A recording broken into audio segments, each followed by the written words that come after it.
I'm Tass Mellis of The Starters. This is Ben Golliver with the Open Floor Podcast. Hi, I'm Kristen Ludlow from NBA Inside Stuff. I'm OG Anunoby of the Toronto Raptors. Hey, I'm Elena Donon, and welcome to the Double Clutch. Double Clutch. Double Clutch. Double Clutch. Double Clutch Podcast. You've got outdoors for the co-op. Love that. This is obviously probably just, I've never seen it because... Hello and welcome to the Double Clutch Podcast. I'm one of the usual hosts, Mike Miller. Tonight I'm joined by 9 wins straight Nick Whitfield. Feels good. Feels good. I am reveling in the most prestigious New York franchise, obviously going on a 9-game win streak. And as you can see, the battle for the boroughs have already begun. Joining us as a special guest, the founder of UKNetsFans, 1/3 of the BK to UK pod, the face of NBA UK Mastermind. It's Mr. Matt Hardy. How you doing, buddy? Really good, yeah. Thanks for having me. I'm going to try not to bite about the Knicks versus Nets stuff, but I'll give it 5 minutes and I think we'll be good to go. Yeah, I've been thinking about this for a few days now about how this could go. But it's a good job we're recording remotely, so any chairs thrown won't actually hit intended targets. It's always good. Any children crying at the picture of the other ones, celebrating on the wall as, what was that, Julius Randle's son? Daddy, I hate them. Do you know what, though? It was actually like immediately following that the Knicks went on this run. So, yeah. They harness the power of a child's tears. It's a good run, but we saved our impressive historic win streak for a West Coast road trip. But, we'll get into it, I'm sure. We'll get into that. Thank you to everyone who is watching us live over on Twitch or listening to us back on audio form. If you're not already following us, make sure you check us out at Double Clutch UK on Facebook, Twitter, Instagram, YouTube, and now TikTok, thanks to Kirk. Thanks to Kirk, as always, for just being an absolute magician in the back of his bus, making this whole thing run. Join us on Discord to chat hoops all the time, discord.me/doubleclutchuk. Watch us live on Twitch every Monday at 9 p.m. British time. I think it's 4 p.m. New York time at the minute and 1 p.m. Pacific time. Let's just call it at that. Twitch.tv/doubleclutchuk. Thank you very much for listening. We've got lots and lots of things to get through and only an hour to do it in. So let's jump around the association immediately. So just some headlines from around the week, several of them. So the week started off, Curry and Jokic both went absolutely ham in their Monday night games. And for some reason, the next day, all we were talking about was Vivian. CP3 passed Magic Johnson for 5th all-time on the assist leaderboard, which is just an incredible feat, and we'll touch on that shortly. Damian Lillard passed Jason Kidd for 10th all-time on the three-pointers list. He's now 146 behind Paul Pierce, and he should finish this season about 100 shy of the former Boston Celtics / Instagram Live star. And by next season, at the pace he's on, which is about 270 a season, he should jump all the way up to 6th, which is quite incredible, really, if you look at the top 15 of NBA players in the all-time threes. You've got 1, 2, 3 guys who are active already in the top 10, and it's only going to get more active guys in there as the amount of threes goes up and up and up. The Indiana Pacers, Jakar Sampson, was suspended for a game for headbutting Patty Mills, and no one noticed. Not sure if that's because it was the Pacers and the Spurs, or just because it's kind of hard to headbutt someone when you're 6 inches taller than them. Joel Embiid missed a full-court buzzer beater, which would have just been an incredible end to a game. Trae Young sprained his ankle, which has caused distress in the Hawks' playoff push. James Harden is out indefinitely after tweaking his hamstring in warm-ups. Jaren Jackson Jr. is back for the Memphis Grizzlies. He's a huge addition for their playoff push. Sadly, Terrence Clark, a 19-year-old NBA draft prospect and former Kentucky Wildcat, passed away in a car accident on Thursday, a day after signing with Clutch Sports. The 6'7" guard was projected to be a late first-round pick, and our thoughts go out to his family and friends. On the 21st of April, the NBA announced that 3 players had returned positive COVID tests this week, and that's something that could have a real impact as we creep ever closer towards the playoffs. We're 3 weeks away from the play-in now. Russell Westbrook continues to drop triple doubles like they're just too easy. Draymond Green tied his career high with 19 assists. The Knicks have won 9 straight, as we already said. They're on their longest winning streak since a 13-game run in 2012-13. The Wizards have won 8 straight. Last time they did that, Michael Jordan was on the team. The Clippers are 9-1 over their last 10. Anthony Davis is back and LeBron's not far behind. Steph Curry's dropped 85 threes this month in 12 games. It could have been 13 games, but he didn't play versus the Raptor. He's still got Dallas to play on Tuesday, Minnesota on Thursday. Side note, that's 15 games in 29 days. This schedule is beyond ridiculous. DeMarcus Cousins has signed with the Clippers for the rest of the season. Brook Lopez has received a warning for flopping. And your players of the week, Luka Doncic in the West with 26 points, 10 assists, 9 rebounds, and a 3-0 record for the Mavs. And in the East, you've got Bradley Beal with 31.3 points, 5.8 rebounds, 55% from 3, and 4 wins for the Wizards. So, guys, I've just verbal diarrheaed all over last week. Matt, what was your favourite moment of the week? So I'm going to give a little bit of forewarning that some of my highlights may or may not be centered around the Brooklyn Nets, because that's who I spend the majority of my time sort of all up in their business with. But I've gone for the return of Kevin Durant this week. I've called him, I wish I knew more about cars, because I think I could make a very, very clever pun about him being rust proof. But KD coming back from another layoff against Phoenix and averaging more points than minutes. He had 33 points in 28 minutes against Phoenix, going 12 of 21, 57% from the field, 2 of 3 from 3. He also did some bits, 6 rebounds, 4 assists, a block, 2 steals. And yeah, not bad for a guy that is somewhat struggling to get back on the court. Yeah, I actually can't believe I missed him off my list of things that have happened this week. So that's a huge bit of welcome news for the Nets and their push to retain the number 1 seed and to go into the playoffs with that. Incredible coming off the bench just like that and back into a rhythm, ready to go. Nick, your moment of the week. So I have a sort of macro and a micro moment. So I have the Knicks beating the Raptors for the 9th win in a row, balance out that Brooklyn nonsense we've just been talking about. But even within that game, my favourite moment was there was one defensive possession where Derrick Rose, who's been absolutely astonishingly good actually since we signed him, him and Reggie Bullock pressuring the ball on a pick and roll. The Raptors move it.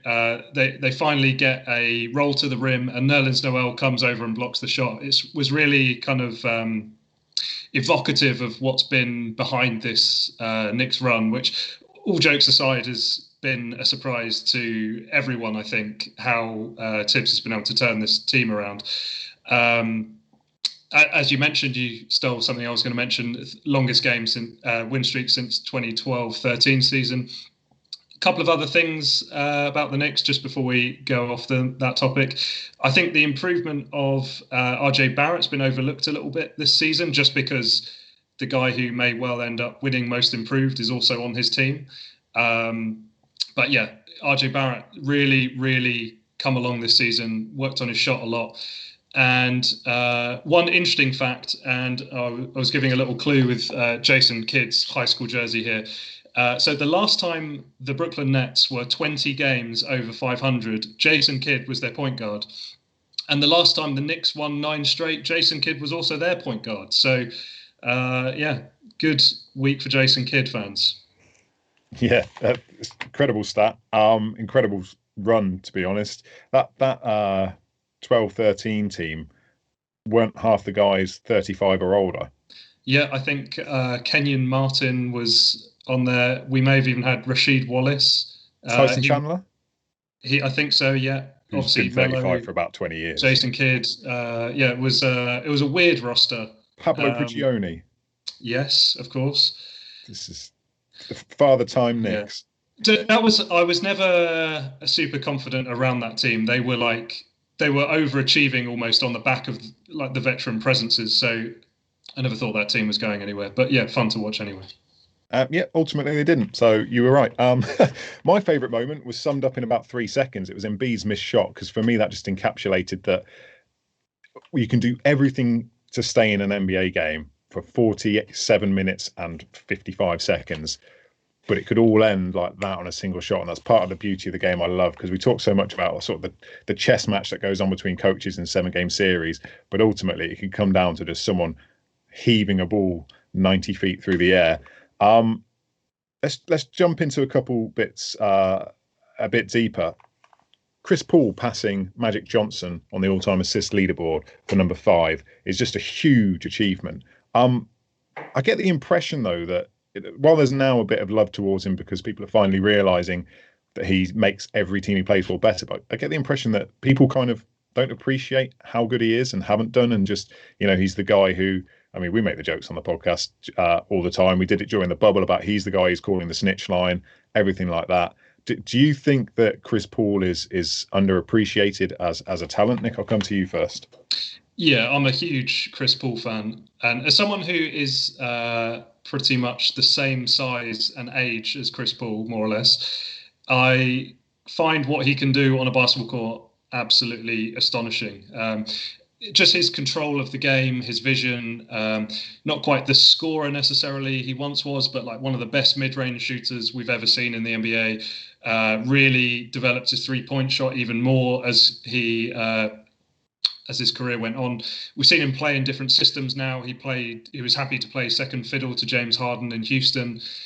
We've seen him be an absolute kind of leader, putting kids on his back and leading the Thunder to a surprise season. And now we're seeing, again, he's able to just go to another team and lead them into what looks like contention at this point. So I think he's also been quite unlucky. In a lot of big games and playoff series, he's managed to get injured, which I think there's a kind of stigma that follows Chris Paul in terms of, can he really do it in the playoffs? I think slightly unfairly. He also got a bit of a reputation as a moaner as a Clipper, which I don't think anyone likes moaning. So to the tunnels. Yeah. But yeah, in short, I think, yeah, totally. I think the other thing, and I'm coming full circle here. So I was looking at how many assists Chris Paul averages a season, having just overtaken Magic Johnson. There's now Mark Jackson and Steve Nash about just over 200 assists ahead of him. Chris Paul averages around 500-ish a season, depending on how many games he plays. So almost certainly will finish third.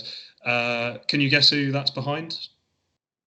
I've already got the list in front of me. It's Jason Kidd, just to bring everything back. The whole world revolves around Jason Kidd, is what I'm quickly learning. He'd have to play probably another 3.5 seasons to even have a chance at the same ability he is now to have a chance of catching Kidd. So he's probably finishing third all time.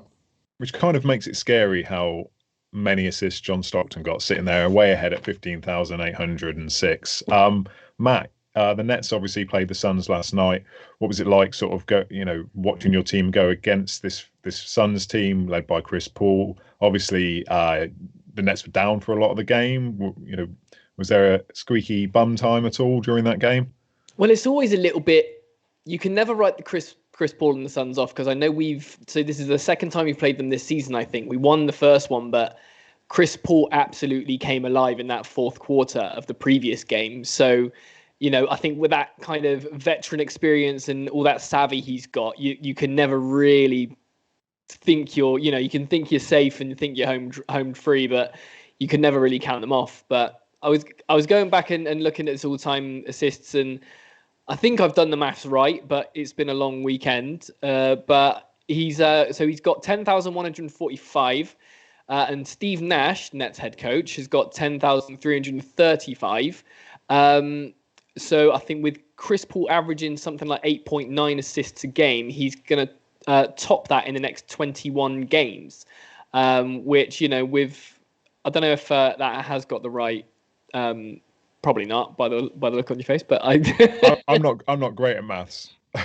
Okay. So it all confuses me. I need it written down in front of me. He's a way off that, isn't he? I don't know.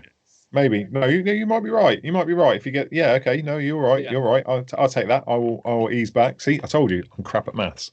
But I think, he is massively underrated.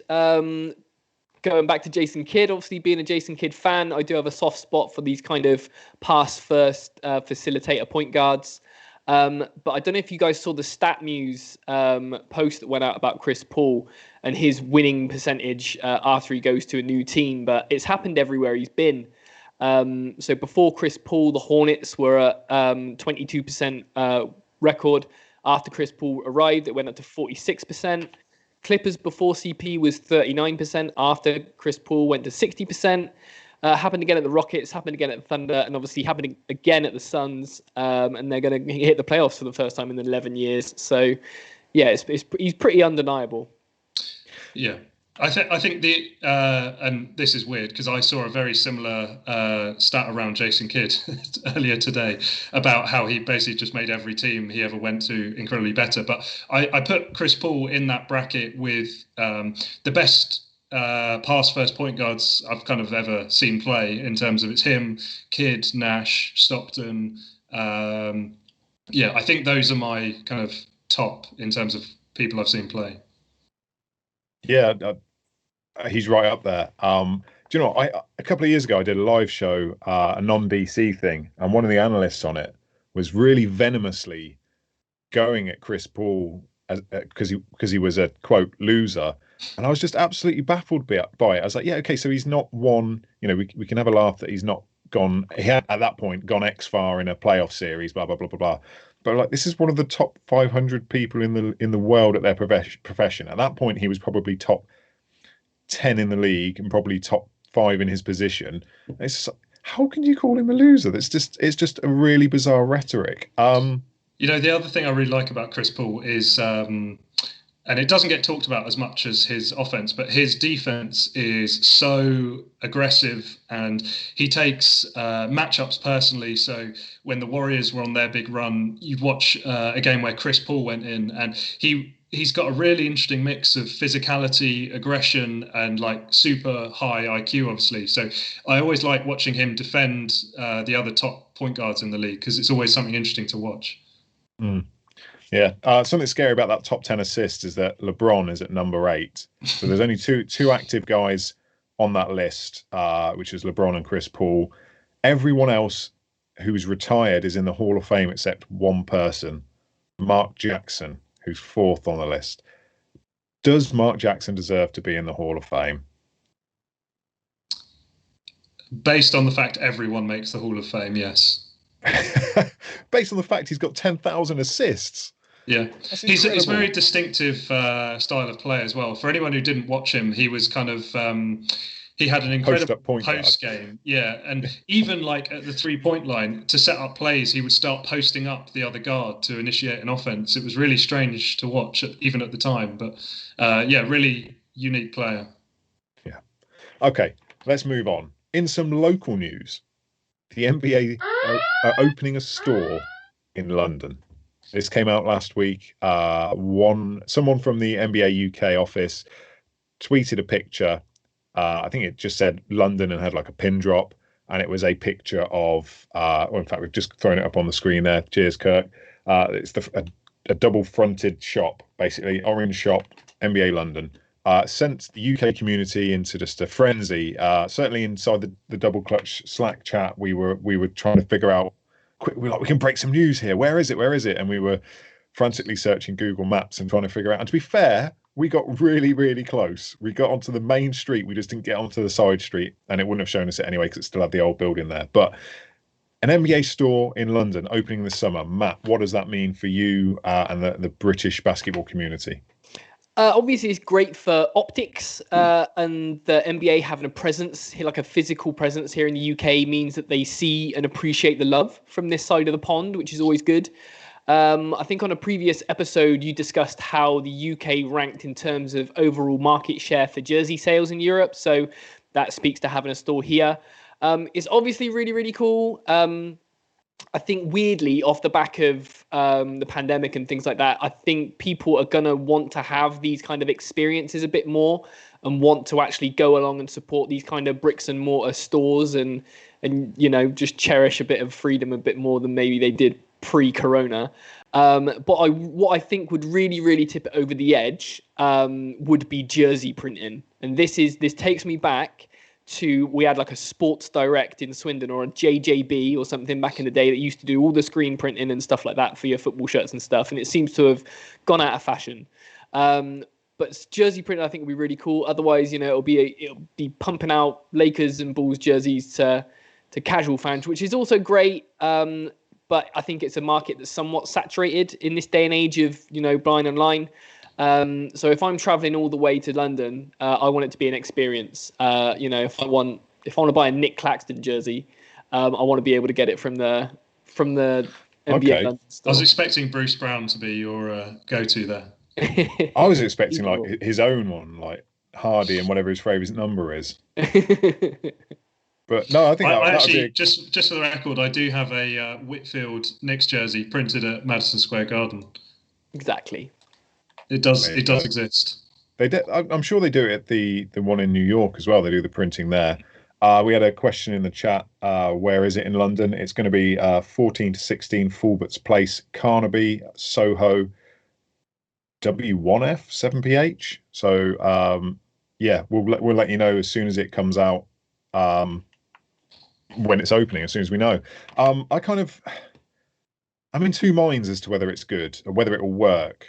Like, because we had a Mitchell and Ness store for roughly 4 years, and maybe it's because Mitchell and Ness, certainly over here, are a much smaller and lesser known brand. But that only lasted 4 years. It wasn't in as good a place as Carnaby. It was in Derby Street, I want to say, or D''RB, or what, and it was really small. But nonetheless, was like an absolute treasure trove for an NBA fan. Nick, do you have any concerns that with our propensity to buy things online now, this might not be what we want it to be? Obviously, in London, it's a tourist attraction, but yeah, I think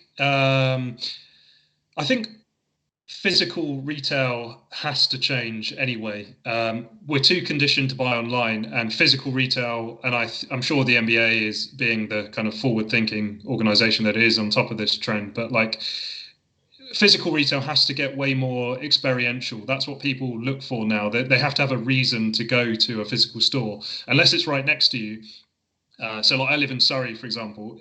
I'll go along if I'm in London and I'm in the area already, but it would seem a bit silly for me to go all the way up there, pay for the train up there, which is stupidly expensive, obviously, now. And just to buy the same jersey, I could probably buy cheaper on the internet. So there has to be something more to the experience of going there than just buying the same jersey you get online, be it when they have players in town doing autograph signings, or those are the sorts of things that will really drive people there, on top of the obviously tourists once our industry is back up and running, thankfully, hopefully soon.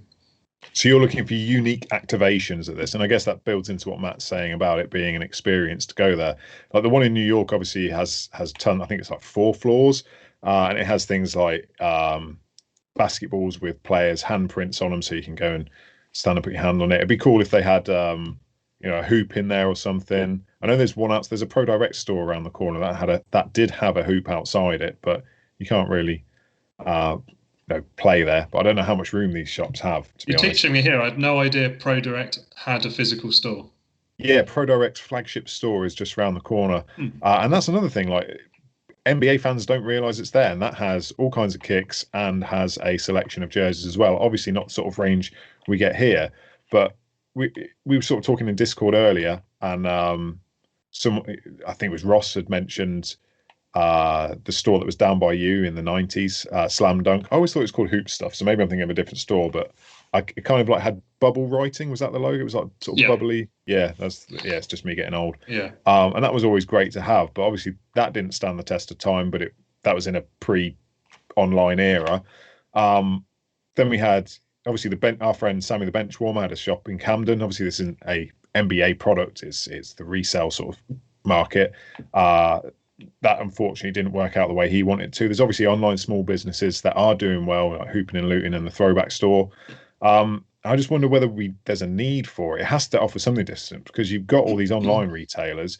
We saw Hardwood Ventures in Newcastle struggle to have a physical store. And then, like I say, there's Pro Direct and there's the Nike store in Oxford Street, which can do a large amount of this and beyond basketball. So they really do need to offer something unique. But I'm hopeful they will, because you've got to. These guys aren't stupid, and if they're putting money into a store in a central London location, they've got to have a plan around it. Yeah, I don't think the success or failure of that store will be judged by sales necessarily. I think it's more of a brand and prestige thing than anything else. Yeah, absolutely. I think it's not there to make money. It's just to prove that the NBA is a global brand and all that kind of stuff. And if they can put on some cool events a couple of times a year, and have the odd superstar there, and turn it into a bit of what's it called, like the Hollywood Cafe or whatever it is that they have all around the world, that's got like weird movie props and stuff. Hard Rock Cafe, that's it. Yeah. So they've got an NBA cafe in Madrid, actually. Awesome. So but just have like weird props and stuff all up on the wall that you can go and, like you say, with the handprints and the balls, and just make it something worth going to. Yeah. So they need an espresso machine basically in there as well. We've given all this free business advice to them about what they need to do. We really ought to be on the payroll. I am keen to see it. Part of me's gutted that my job has become more remote because of the pandemic, because that wouldn't have been far for me to get to, commuting every day to work. But someone's just said, Hooping and Luton, shout Hooping and Luton in the chat. Oxford Street Sports Direct has an NBA range, but it's closed now. Right, okay, I'm not quite sure what he's getting at there, but knowing Elliot, it's probably something that's beyond me anyway. Let's move on then. Let's get in the zone and talk nothing but Nets for at least a few minutes. Now, normally we do a Q&A when we have a guest on, but we didn't do it at the start because we thought, let's mess things up a bit. So we're going to do a Q&A now. So Matt, welcome to the show. Obviously, as everyone has had a chance to meet you now. We've never sort of spoken verbally before, other than, you've asked me questions before on a show, and that's about it. But we've interacted a lot. So I thought, what I'd do is I'd listen to your show you did last night, your live stream, which was great, by the way, the BKT UK on Twitch, just to see if I could glean more of your personality and get a better understanding of you. And I learned some key things about you. Firstly, I learned you went to secondary school. Second, I learned you got dead legs at secondary school. And thirdly, I learned that you may or may not and but certainly have had a pair of Crocs. That's a vicious rumor that's doing the rounds. I've never owned a pair of Crocs. I just, I know of them. I know worn them, and I don't want that to start circulating on the internet. Okay, so that's been denied. So how did you get into hoops? What is it that got you into basketball? It was a mixture of things, really. So I kind of had some cool older cousins, and sort of when you get dragged around here, your aunties, uncles' houses, you kind of just get told to go off and play and that kind of stuff. And they were massive hoops fans. So they had, posters of Kobe and Michael Jordan up in their room. So me being an impressionable little kid, I was just like, yeah, cool. I like basketball too now. So, I got a ball. There was a hoop screwed to the back of my house, and I had a big old patio, so I could kind of play a bit of hoops and annoy my parents and neighbors. I also got NBA courtside on the N64, and I think it was like NBA Jam 2000 or something like that, which I was always on. And I remember I'm not sure what the licensing issue was on one of those games, but the Chicago Bulls had number 23 was called roster player. So they obviously just couldn't get his likeness, couldn't use his name or something like that. So that was a bit weird, and it stuck with me. But yeah, just through gaming, really. I remember playing NBA Live 2003, which is another Jason Kidd reference because he was on the cover there. And yeah, played it at school a little bit, and then I kind of sort of went out of touch with it. And then I had a colleague join me at work who was bang into it, and he kind of reignited my passion for basketball again. And after a while, I was like, okay, cool. I'm back and I'm watching. I need a team.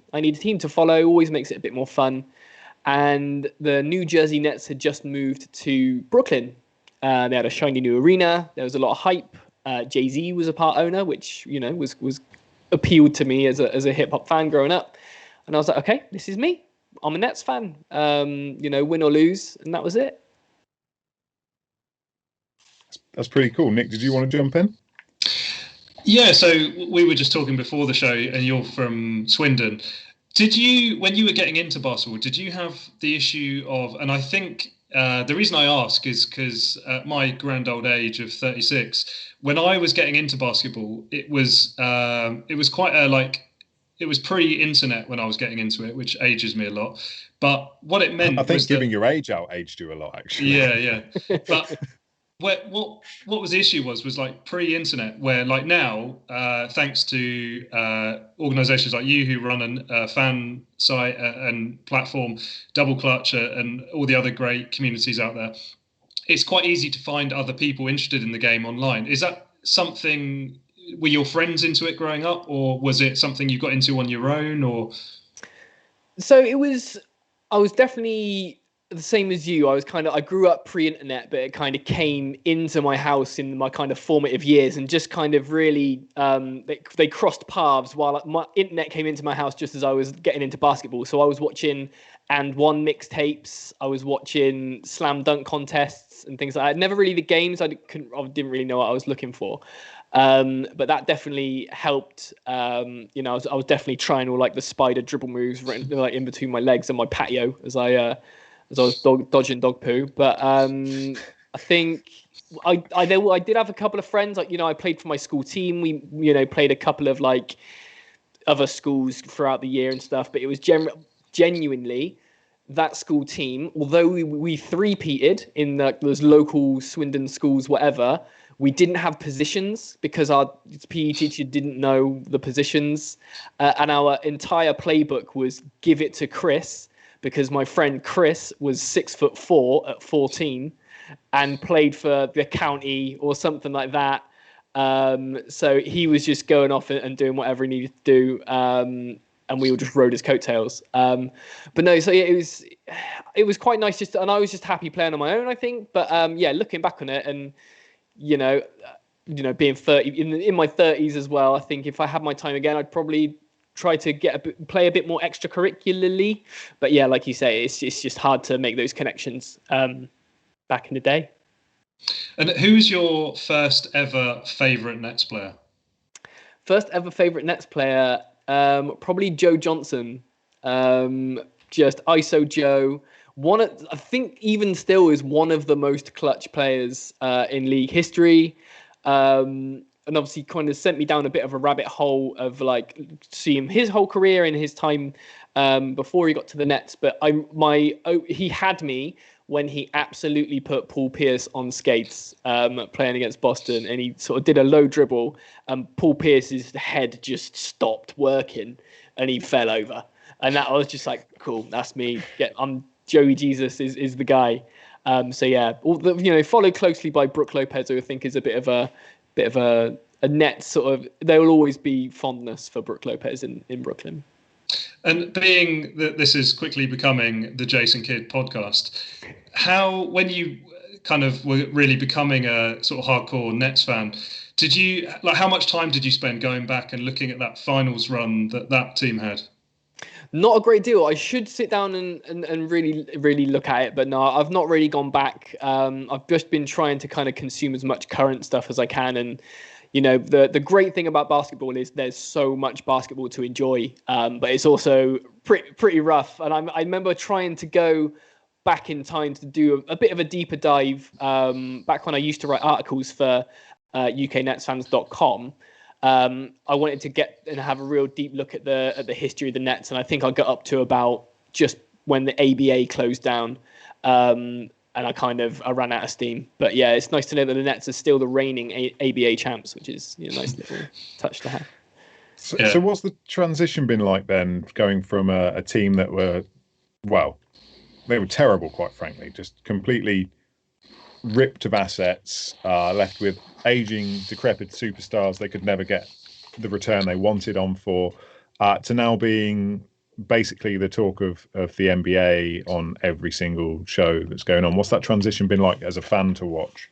It's really strange. Like, so the main thing is like all the outside attention, which I'm not used, like not outside attention for me whatsoever, outside attention for the Nets, obviously, but just having everyone have an opinion on your team, which is weird because like I've been through the 21 win seasons where no one cared about the Nets whatsoever. So everyone's seemingly having an opinion about absolutely everything.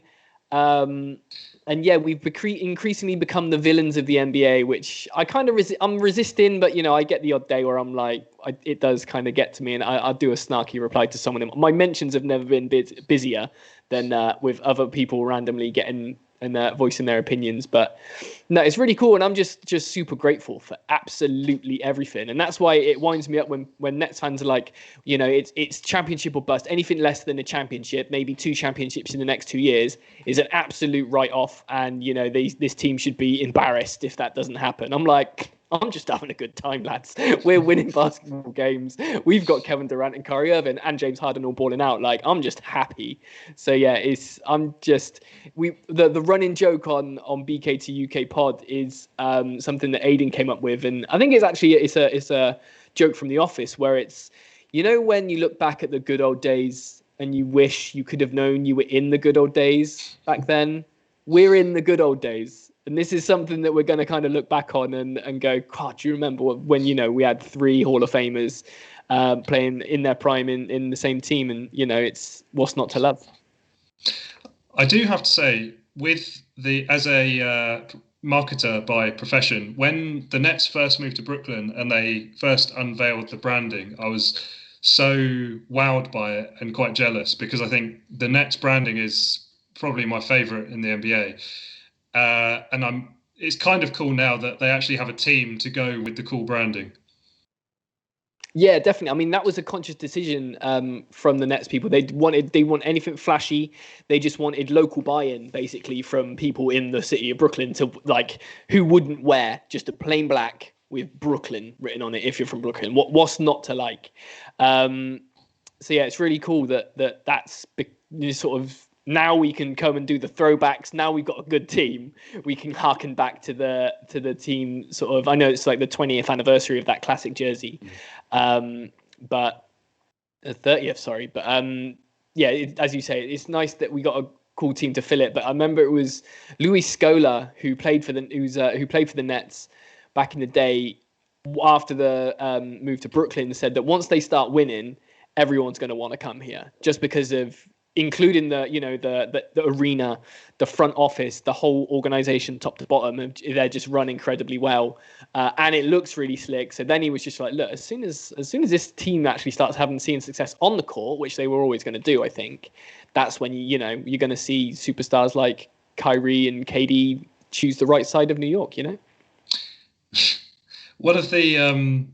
One of the most interesting players for me on the Brooklyn roster is Mike James, who they just signed. And he has been one of the best players in Europe for quite a long period now, along the lines of, and how I kind of put it, for anyone who doesn't watch European basketball, people who've been kind of on his level are like Nikola Mirotic, say, a kind of EuroLeague MVP sort of level. And if the Nets had signed Mirotic on top of the players they already have, people would be going crazy.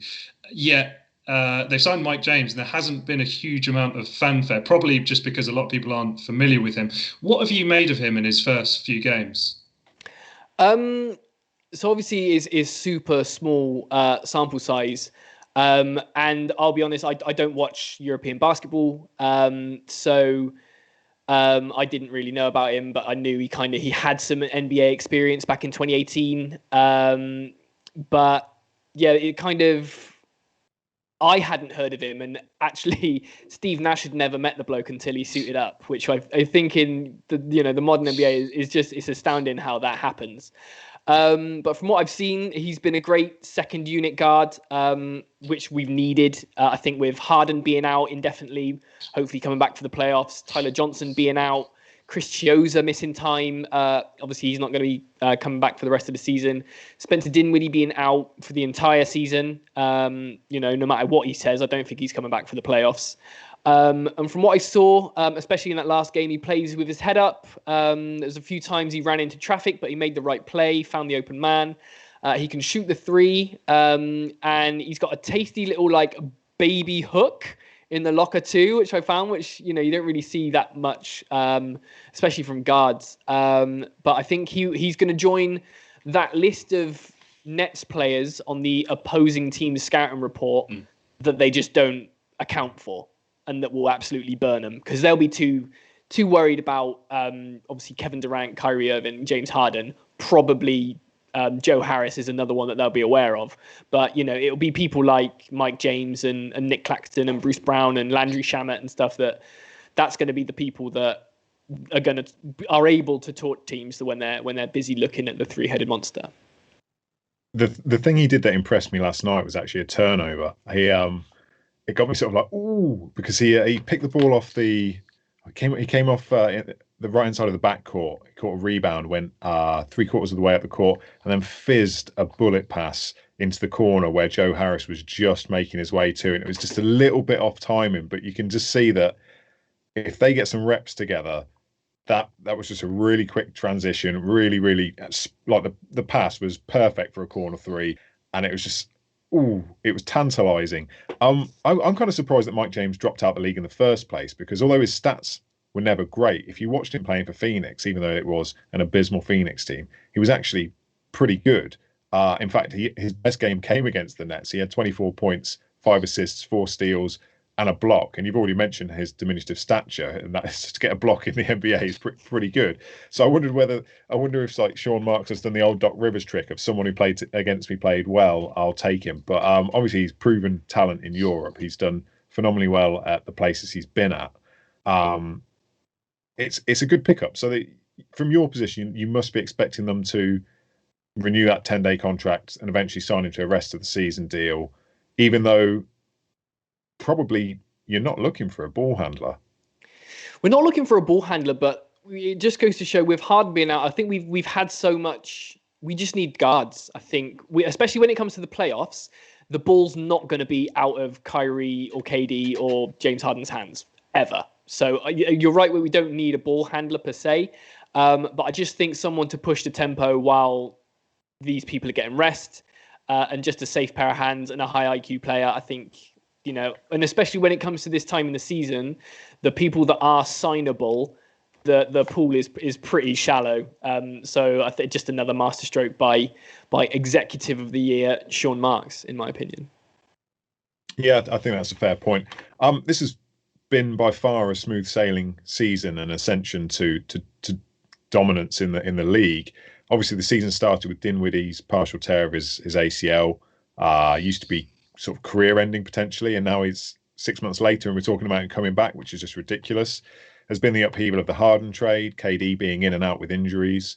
Obviously, LaMarcus Aldridge just, one moment he arrives, the next minute he's retired from the league. 27 players have been on the Nets roster this season. That's not conducive to championship winning in terms of they talk about roster turnover being a key component, being able to get on the same page and just build that longevity. What concerns do you have for this Nets team?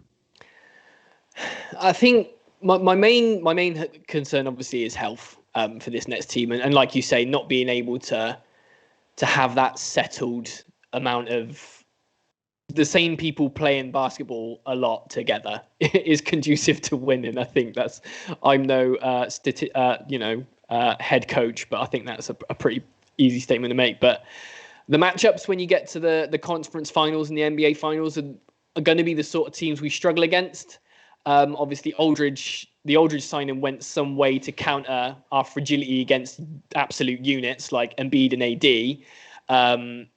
Obviously, he's had to retire, as you say. So it's kind of going to be up to DeAndre Jordan, who, given the right matchup, can do as well as anyone else realistically can against those type of players. So where we've got that, we haven't really got that big.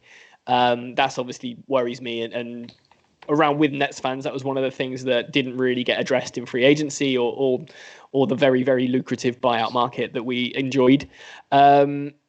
Defense is also a worry. Famously, obviously, going into the season, everyone was kind of saying that we can't defend. I know it's a word that normally gets banned from this podcast, but I think I'm going to chance my arm because I'm a guest. But especially from the wing position, even if you discount the kind of lack of rim protection, if we were to face a team with a lot of talent out on the wings, then we'd probably have to rely on sort of switching a lot. We've got quite a switch-heavy system, and we'd probably have to guard them by committee. But then you've also got KD, who I think is an underrated defender, being a very good help defender at the rim. So I think schematically, I think, a tip of the hat needs to go to not only Steve Nash, but I think we've almost got our own super team of coaches out there as well, which I think sometimes people do kind of forget. We've got Steve Nash, we've got Mike D'Antoni, we've got Jacques Vaughan, we've also got Ime Udoka, we've got Thiago Splitter out there, we've got Amari Stoudemire, we've got lots and lots of Mike D'Antoni, yeah. We've got a lot of very, very intelligent people, and a lot of intelligent players. And I think by committee, I think that nothing worries me so much that I think it's going to ultimately be our downfall, I think. Yeah, I do think that the system, certainly the offensive system that's in place, is overlooked because of the three superstars. You've got role players here who are absolutely performing above what you would want them to perform. I mean, Joe Harris this season's been just disgustingly good. It's just unbelievable how people don't talk about him more. So I guess the way that this team runs, they don't necessarily, I mean, it's great to have 3 stars. They don't need 3 stars the way they're running at the minute. When we get to the playoffs, though, everyone talks about how, the pace slows down. Well, we didn't see that last year. Maybe that was because of the bubble. It sort of stayed at the same in terms of points per game, or rather points per 100 possessions. If we don't see that regression this season, then I don't see what the issue is, because they're going to continue scoring at a ridiculous pace. And even if there's even if offense slows down a bit, you've got 3 guys in that team, 2 of them with championships, who have been to the finals and know what it takes. This doesn't feel the same as, we've just put 3 superstars together who've never played before. And of course, Harden played in a finals with KD in OKC. This isn't like just 3 people who have never had their own individual success put together. So I don't buy into the defense will ultimately be their downfall argument. Nick, I know that you have them coming out the East. What's your thoughts on basically what they've just got a wealth of riches to choose from? Yeah, I have them winning everything. I think the talent is undeniable. The offense is undeniable. Their defense isn't fantastic, but they can outscore anyone despite defense. So health is the only potential issue. We've had Kevin Durant out a long time, played 1 game, looks incredible, looks like KD. James Harden had a setback, out for a long period again. So yeah, the chemistry isn't a concern for me. We've seen these guys really get on. The team plays well together. So yeah, I hate to say it, but health is the only thing that could undermine that team, I think. I honestly think that the talent level on that team is too high for any other team to compete in a 7-game series, assuming health. Yeah, I've seen articles about how, by Thanksgiving, KD and LeBron already had more time together than the Nets 3 have. For those who aren't aware, the big 3 have only played 7 games together, just 186 minutes. Harden and Kyrie have had 26 games together. Kyrie and KD have had 19. Harden and KD have had 9 games together in Brooklyn, not including OKC, obviously. Per CBS, only 1 post-merger NBA champion has ever had 3 leading scorers that never played together before the season began. Anyone want to take a guess at that team? It was 2008. Say it again. 2008. 1 post-merger NBA champion has ever had 3 leading scorers that had never played together before the season began. Ooh. Lakers, probably. No, 2 of them went on to be Nets. Boston. Ray Allen, Paul Pierce, and Kevin Garnett played 65 total games together. But the time that I'm more like, when I think back to teams that haven't been together for that long and looking at it as to, a way to say, look, don't worry that they haven't played together that long, is something like, and I know we're going way back here. I say way back. It's 03-04. The Detroit Pistons only got 22 games with Rasheed Wallace, and he became an absolutely integral part of that team, arguably the best player on that team. obviously that was a different era. It wasn't injury related at all. He came in shape. He played for Portland, was traded to Atlanta. Did he play one game or 3 games? He didn't play long in Atlanta before they shipped him out again. So yeah, if you bought a Rasheed Wallace Atlanta Hawks jersey, you're either just out of luck completely, or you've got an absolute gem there. I think he had a decent game as well, if memory serves. But like I said, it's a different era. Like no one on that team averaged over 17.6 points. Here you have 2 guys averaging over 27 points and a third guy averaging 25 points. It's just an absolute abundance of talent. And they seem to be playing the right way. Yeah, coming into the season, when I looked at how those guys were going to fit together, the only potential complication I could foresee was if they were going to try and force Kyrie Irving to be the lead guard and James Harden to be the off guard, when not that Kyrie Irving can't do that, he can. He's an unbelievable basketball player, but James Harden is just better at that. Being the kind of full-time decision maker as a full-time ball handler, I think he's, again, one of the best I've ever seen ever do that. He's unstoppable, whether he's passing or scoring. And Kyrie Irving is actually at his best, I think, when his role is situationally, no one can stop you, and used that way, just as he was in Cleveland playing alongside LeBron. And I feel like that wasn't even an issue. Kyrie Irving just said, James, you're the point guard. And that was sorted, and that was the only complication I could foresee happening, and it was a non-issue. So, do you think that was a maturity level that Kyrie's reached, where he's realised that actually, he was better served as the Robin to LeBron in Cleveland? He went and tried to do it on his own, and as fantastic individually as he's been, that's never translated to team success. So maybe it's a level of maturity where he's realised that if he wants to get back up to Mount Olympus of the NBA, it's going to be by not being the lead guy. And that's a hell of a thing, if that is it, to sort of be able to do. These are guys who have been apex predators their entire careers up until the NBA. Matt, you look like you want to jump in on that. Yeah, I think it's one of those. I think Kyrie got quite reflective at the beginning of this season, where it was, it's his 10th year, so he's looking back, and there was a lot said about him teaming up with KD, and he went on record saying that he'd never played with someone that he trusted to take the last shot over him, which obviously a lot of people thought was a not so thinly veiled shot at LeBron James. But I think there is, and I think with the conversation that you're alluding to, where they had Kyrie and Harden had a conversation saying, look, I'm the point guard, you're the shooting guard.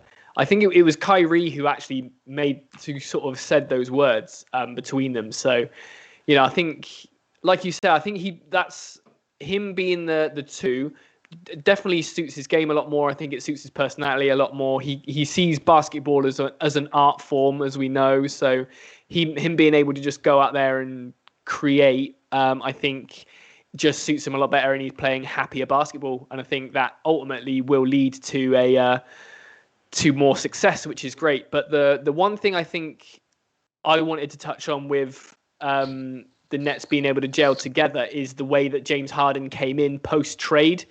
I mean, not only did he come in and gel with the Nets team, but he kind of became their most important player. And the way he did that was pretty extraordinary to me.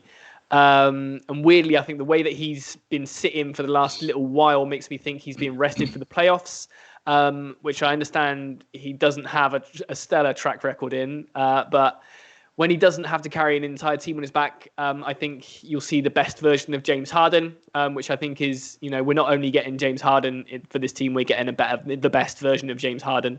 And I know it's a small sample size, but in the past week, while KD's been back, Steve Nash was actually staggering Durant and Kyrie's minutes, which they weren't doing pre this latest injury. So I think come playoff time, you're always going to have at least 2 of the big 3 on the floor. And come crunch time, that's when they'll all be out there with, Joe Harris as a tail to the 3-headed monster that can also get you, and an other person, and that's just going to be hard to stop. Yeah, so you mentioned the playoffs there. Obviously, they're in the first seed at the moment. Let's assume things stay the same. right now they could play in the first round any of the Heat, Hornets, Pacers, or Wizards. Is there someone in that group you wouldn't want to see? The Wizards weirdly have had our number this season, so I would love to avoid the Wizards. The Hornets, I think, would be good because obviously if they stay injury depleted, I don't know if they've got what the time frame for Gordon Hayward and LaMelo are, but it would be great because obviously they're not full strength. The Pacers, they're just very. I don't really know. I haven't watched enough Pacers basketball to be really, really annoyed. Or really, really sort of not interested, but like really concerned with what they can do. But no, I don't. The way I say that the Wizards is the short answer, but I don't think there's anyone in a 7-game series that worries me. Like no matter how deep you get. Okay, and there's also a potential second round series there, so I'm just gonna throw this out there and let you two fight over it. What happens if the Battle of New York is in round 2? How big of a deal is that for the NBA and for you guys as fans? Is there going to be sort of a bitterness, some kind of well, obviously going to be flag waving and everything like that, but what would it mean to you to face off in the second round? It would be fantastic. I think I've said it all season, right? I'm over the moon that the Knicks are good now, or the Knicks are better than they have been. No, if nothing's better than when all the teams are really good and playing really, really close, hard-fought basketball games.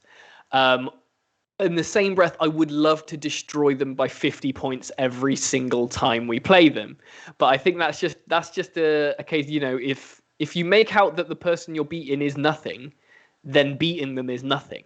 But I think the reason why seemingly everyone, and Nick, you'll probably back me up on this. All Knicks fans want to play the Nets in the playoffs, I think, and Nets fans want to play the Knicks in the playoffs. And I think it's because both teams have been the best versions of themselves in recent history. They both think they've got the better chance of beating the other one. So I think it's a really spicy matchup. I really want it to happen. I would absolutely love it. I'm sounding like Kevin Keegan there, but I would absolutely love it if we swept the Knicks out the playoffs. Nothing would bring me more joy. Wow. Nick, any thoughts? So I think the Knicks would go into that series and they can't lose. The Knicks have the second lowest payroll in the NBA. Let's not forget how much this is an overachieving season for the Knicks. The predictions for the Knicks were not even close to making the playoffs, and yet here they are sitting 4th in the Eastern Conference. So even if the Knicks got swept, and that, let's not be silly here, that's not beyond the realms of possibility given the respective rosters, I feel like that would be an incredible season for the Knicks this season anyway, because they're in 2 different stages of team development. The Nets are championship or bust basically this season and the next few seasons. The Knicks are still building. So I think it would be great for the NBA. It'd be great for both fan bases to have that kind of rivalry. And yeah, I want to see it too, because beating the Nets in the playoffs with this team would be something special for any Knicks fan, just because, and I honestly think the Knicks fans deserve it based on the past 20 odd years of being a meme team. So yeah, if anyone's owed some sweet wins, it's the Knicks. The Knicks do. I'm not sure the Knicks fans do. But on that note, let's move on from what's been a lot more Nets talk than I thought we were actually going to get to. Kurt, play that segue. Nothing but Knicks silly nonsense. Okay, so I'm going to start with one where this is based on a careful surveying of Matt's social media. And Matt, I'd like you to list as many great things about Ben Simmons as you possibly can. I'm sure he does a lot of nice things in his personal time. I bet he's a great cook. Well, that's probably it. I don't believe you at all, because I know you said... I'm trying to remember what the exact word you said was, but it was like, even the way he said it, I was just like, I don't like that guy. So you don't think this at all. I don't think. I think carry on then. let's play the game. Anyway, for anyone who's not familiar, this came from you saw a tweet or something comparing. No, it was a poll, wasn't it, over whether Ben Simmons or Kyrie was the better. Oh no, it wasn't even phrased like that. It wasn't better player. It was who would you rather have for the next I don't think it was that. Wasn't it just literally Kyrie or Ben? Who's better? Ben or Kyrie. So anyway, it ended in great hilarity over how upset Matt got about that. Okay, no, the real question. Can you list positive things about the Knicks? No, that's a joke as well. Okay, real question. With Slamball having made a viral return to social media this week, and for anyone not familiar with Slamball, thanks, Kirk, for the clip. It's like a crazy combination of basketball and American football with trampolines, and it's like the most physical sport you could possibly imagine. But anyway, yeah, people were sharing it on Twitter this week, and I think it was like maybe late 2000s, early 2010s, maybe when this was a thing. But anyway, late 2000s. My question for you guys is: who would you pick from the world of basketball to make a Slamball team? There's 4 players you have to have on a team. From any era. Any era. Yeah, if you guys haven't watched Slamball, go and watch it. It was amazing. I used to stay up late and watch it a lot. Fantastic. I think the actual real life Coach Carter ended up coaching in Slamball as well. I'm going to go straight off the bat. If it's a current NBA player, I would love to see Zion Williamson. He's already got hops, and he can already just gut check people into the third row. So I've gone. Unsurprisingly, I thought I'd do an all Nets all time Slamball team. So I've got 4 and an honourable mention. If you'll indulge me ever so slightly. Let's go for your one. Let's go through one at a time. Okay, great, perfect. I'm going to go for Julius Erving. Absolute Skywalker in his day. So I just want to see what he would cook up if he had a trampoline. He'd also look crazy with those scrum cap things they wore on, with his bits of his fro coming out. Yeah, just poking out. Or he'd just shave a scrum cap pattern into his existing fro and just catch everyone off guard. My fear for the Doctor, he may be slightly lightweight for this sport. He may just be obliterated by the nutcases. And for my first pick, I've also gone for Zion. I think if your team doesn't include Zion, you've gone wrong with this question. Okay, so we're second picks now. Oh God, we're rotating. And I've got to think of a second person. I'm going to go 80s Pistons, Rick Mahorn. Nice. What's his role going to be on the team? I can probably same as it was on the Pistons. Get buckets and kill people. Okay.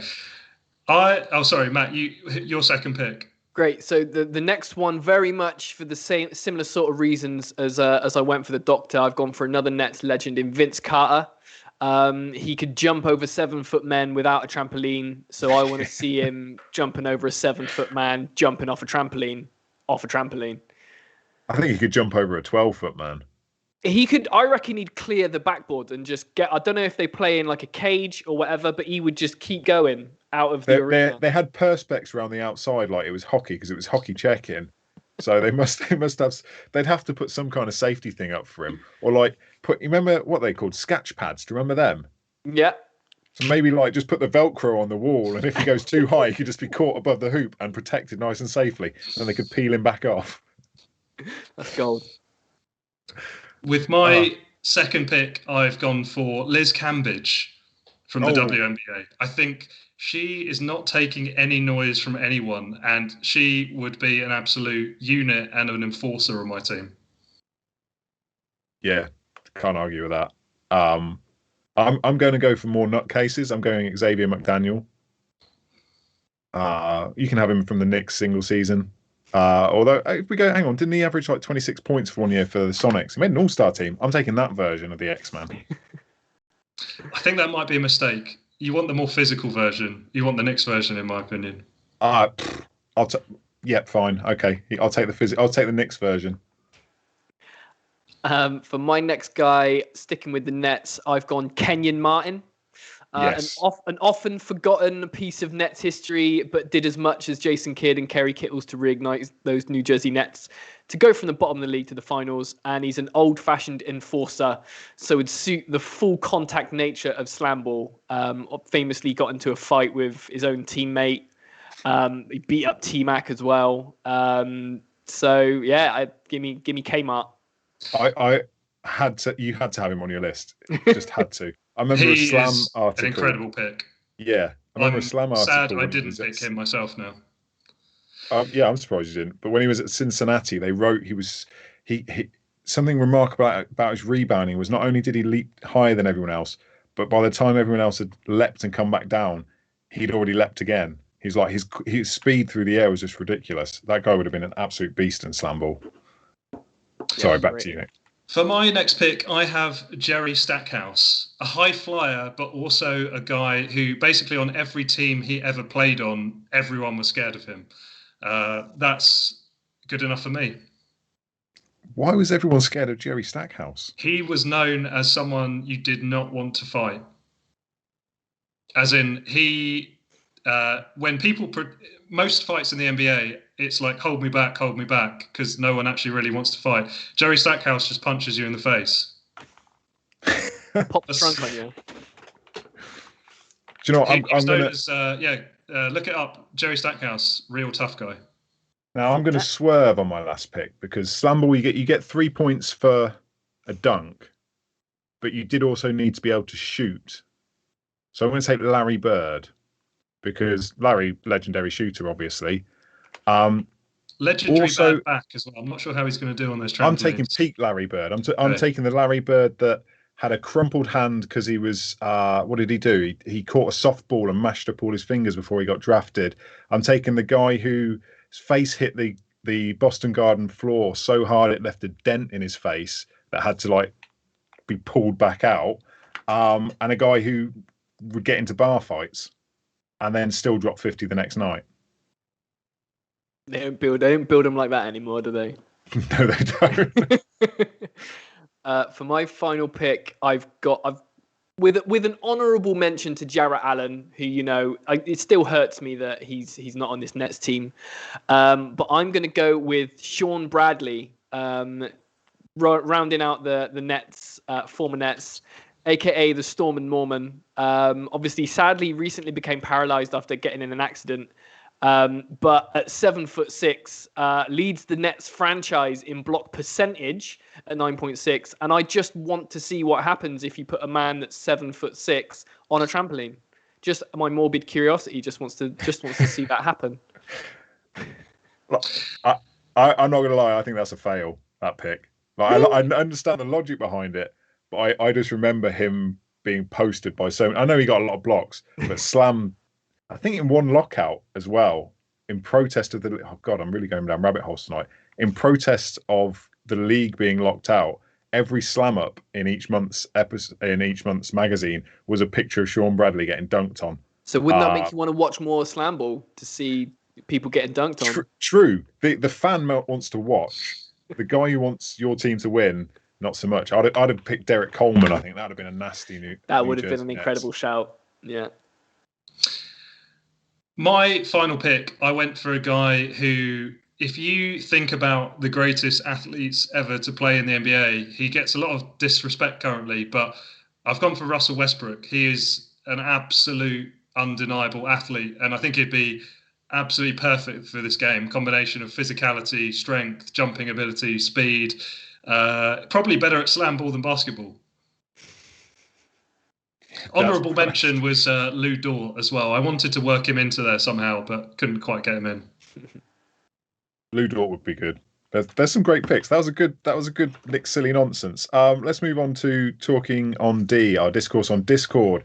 If you want to come and talk hoops with us 7 days a week, discord.me/doubleclutch. Some of the things that we sort of rattled on about this week, the definition of MVP. There are some people in there that think it's the biggest contributor to the team with the best chance of winning the title. There are others who think it's the player who provides the biggest value to the team they're on, i.e. where would they be without him. There was some chatter, and there'll be more chatter about the WNBA as we get closer to their season starting next month, about the size of their WNBA training camp rosters, which are close to 30 players and need to be reduced to 12 to 13 players, and yet they still do 3 rounds of drafts each year, which is just absurd. It's ridiculous. I feel harsh for and I know that more money is available in Europe, but it seems harsh to have more than half the roster each year just be that sucks. Do better, WNBA, more teams. Although saying that, do better. If you're not, go and subscribe on their WNBA League Pass. It's like £20 for the entire season and playoffs. It's an absolute steal and it's great. Fantasy League update. Nick, you went out this week. Yeah, I beat Kirk in the previous week, and then I forgot to update my players. I was so giddy from that, I didn't update my players this past week and lost. I didn't even look at how close it was, so I don't know if that would have made a difference. You lost or not. 8-3. So yeah, setting my players probably would have made a significant difference. I imagine you probably. But I beat Kirk, so that's the main thing. Yeah, that is the main thing. I imagine the 3 you won were probably turnovers, technical fouls, and maybe even like field goal percentage if you didn't have a lot of players playing. Raging Bowl, which is Tom's team, beat Flying Tortoise, the Kent Shell Shockers. It's time to jingle. That's Scotty Sicko from our Discord. He beat Black Chops, and the biggest surprise was Nottingham Gam, who were 15-0 in the regular season, going out 6-5 to I'd Eat One More, which is just an amazing name as well, by the way. So we have our conference finals now. It's I'd Eat One More versus It's Time to Jingle, and Wade County versus Raging Bowl. So next week we'll update you with who's in the final and keep everyone interested. Right, we're running long, so let's try and. That Rich Fang has actually quit basketball. Not in the chat today, I see. Really? Well, I did have a quick look at the Discord channel and what was firing through there for the Fantasy League, and I did see the comment. He's a Milwaukee Bucks fan about being a regular season team only, which just made me chuckle a lot. We've got time for a couple of questions. So Hoopin' and Lutin, who is currently recovering from an operation. We hope you're doing well, buddy. Although you're in Spain, so you must be doing pretty well because I bet it's nice and warm there. We talked about the MVP race a lot this week. Is the MVP race discussion the most over-the-top reactive discussion in sport? And by this I mean a 2-week streak of performance can elevate everyone to judge a player the best when it's a season-long award. Matt, what do you think? Short answer is yes. I think it's just the most subjective award in history. And I think the NBA like it that way. I mean, with football, you've got the Golden Boot. The player that scores the most goals in a tournament or whatever gets a prize. There's no debating it. It celebrates like a tangible achievement. The MVP is just all opinions and narratives. For me personally, the league's most valuable player will be the player that brings the most attention to the league as a whole. So that would be a mix of their on-court ability, success over an entire season. So that's LeBron James every season, isn't it? Yeah. So and there's an argument that he should have won more, but I think if that's what the league's most valuable player, that's how I define it. But I get that there's discussion about it, but yeah, it is a bit of a weird one. But that's why we talk about it. Yeah, Nick, what were your thoughts on it? Yeah, I don't even just think it's the MVP award. I think what this really comes down to is recency bias. And I think you see that in any argument about the NBA now, where a player has 3 bad games in a row, you'll see everyone saying they're terrible when it's Russell Westbrook or I don't know. I try and drown that out as much as I can because also it's like, it shouldn't be the case, but it definitely is when you look at prior MVP winners. The person who starts the strongest is at a great disadvantage compared to the person who finishes strongest, which in theory shouldn't be the case, but it definitely is. Yeah, I'd agree with that. Also, like, I get the reason it's that way is because it drives narratives and keeps the whole, just the media consumption and just keeping the NBA's attention, the fans' attention on the NBA throughout the whole season. Like, one of the earliest things this season, we'll keep it Nets related, it was the whole, he can't be MVP because the way he got out of Houston, even though his stats in Houston, you can say he checked out mentally or whatever, his stats in Houston was still decent. And then he just absolutely tore up the league. Admittedly, the injuries, he's not going to get it.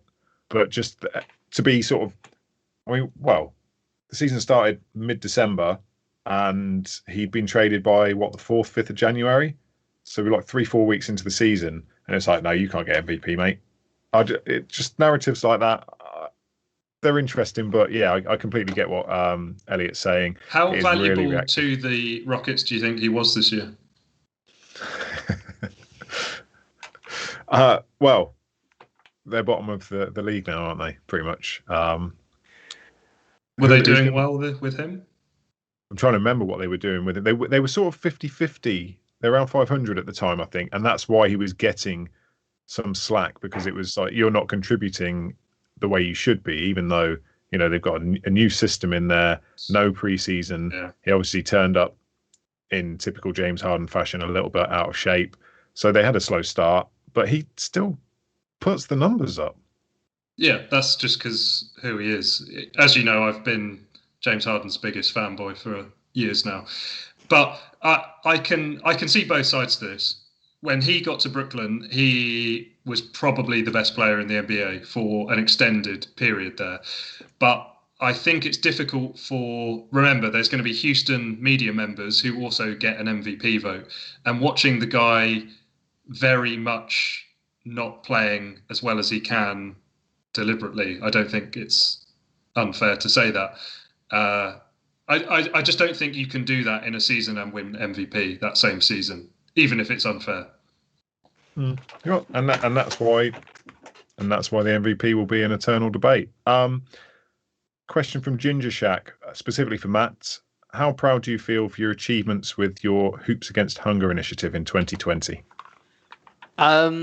Yeah, that was really cool. So that was a time when the UK government decided that they didn't want to extend free school meals to needy children over the summer holidays. And you probably saw it with Marcus Rashford, the Man United player, using his platform to kind of point awareness to it. And, it wasn't me. My only talent is that I can make a tweet look half good and circulate it around. But the whole community that you guys all clubbed together and donated some money, the guys at NBA UK Fans did, pretty much everyone I interact with on Twitter did, and we ended up raising £1,000, over £1,000 for local food banks, which is incredible. But yeah, it wasn't I feel a sense of pride to be in this community rather than any personal pride for the money raised. But yeah, it was really, really cool to see. It was a really great don't know what the word to describe it, but basically the idea, the concept was to donate the amount of pounds that reflected the jersey number of your favourite player. That's right. Go from there. And it was that was just it was smart. Fair play. That it was a great idea. Games of the week, so we have definitely run along. Matt, what's your game of the week? Well, as Nick stole mine, I've gone for Suns versus Clippers. Obviously, the Suns are great at the moment, and the Clippers are on a roll. So it'd be good to see. It seems like it feels ever so more likely that the locked on nature of the Lakers coming out the West is somewhat up in the air. So I think both those teams are going to be looking to want to win that one. So I think that's going to be a good contest. Yeah, agree. Nick? So I'm going to cheat actually and have two. I have mostly not to give Matt the satisfaction of saying this game. Nets at the Bucks Sunday, 8:30 p.m. What more could you ask for? Early tip. The two best teams in the East probably. But the real answer is obviously Knicks playing the Suns tonight. As the time of recording, trying to make it 10 straight. That's the real answer. See, now what would have been the amazing flex is if you'd then just not mentioned the Nets game at all. I did think about it. I honestly did think about it. I've gone for top of the Western Conference Friday 3 a.m. Jazz at the Suns. So a lot of Suns games this week, which you wouldn't have said that this time last year. Partly because there were no games going on at this time last year, but no, until they got to the bubble, you wouldn't have said this. So we'll end it there. But thanks to everyone for dropping in tonight. Thank you for all the follows. We've had new people in Discord. We've had new people on Twitch tonight. Shout out to where's my screen just gone? That's professional, isn't it? Aiden M1995. Thanks for the follow. Don't forget, anyone who is following us, you can subscribe for free if you have Amazon Prime to the channel. Check out doubleclutch.uk. There's always new stuff going up on there. Follow us at Doubleclutch UK, Facebook, Twitter, Instagram, YouTube, TikTok. This list is getting far too long. Matt, where can people find you? Yeah, well, thanks for having me on first and foremost. You can find me on Twitter and Instagram at UKNetsFans. We've got a Twitter account just for the podcast, which is BK2UK Pod. You can find that on everywhere that does podcasts, and we're also on Twitch and YouTube as well if you just search for UKNetsFans. Perfect. Well, thank you for coming on. It's been a pleasure. We've managed to deep dive Nets. We had to tell Tom he couldn't come on because it would have just been an hour of slander. But it's been a good one. We will see you guys next week. Thank you very much for listening. Take care. New York, New York, it's a hell of a time.